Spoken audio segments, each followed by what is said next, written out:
হাতিয়ার সাবেক এমপি মোহাম্মদ আলী আটক, থাকছে বিস্তারিত। সঙ্গে আছে আমি বাংলাদেশের সকল আপডেট খবর নিয়ে। শুনছেন বিস্তারিত।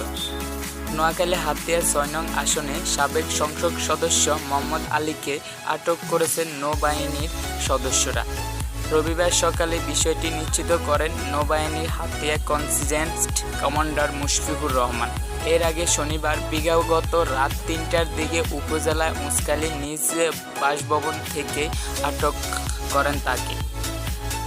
তার ভাই সাবেক উপজেলা চেয়ারম্যান মাহমুদ মুশফিক লিটন জানান, নিরাপত্তার স্বার্থে সাবেক সংসদ সদস্য মোহাম্মদ আলী, তার স্ত্রী সাবেক সংসদ সদস্য আয়েশা ফেরদাউস ও তার ছেলে হাতিয়া উপজেলা পরিষদের চেয়ারম্যান আসিফ আলী আমির সহ ৩ জনকে নৌবাহিনীর সদস্যরা তাদের হেফাজতে নেন। তবে তিনি দাবি করেন তাদের তুলে নিয়ে যাননি।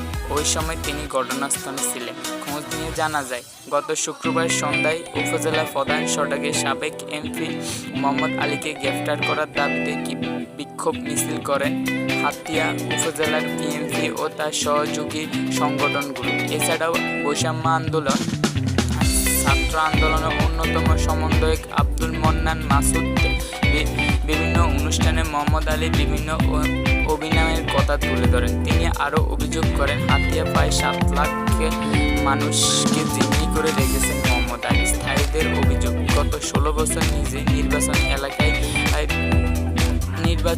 এলাকায় বিদ্রোহীর মধ্যে কাছে মোহাম্মদ আলী এক একাত্মক নাম ছিল।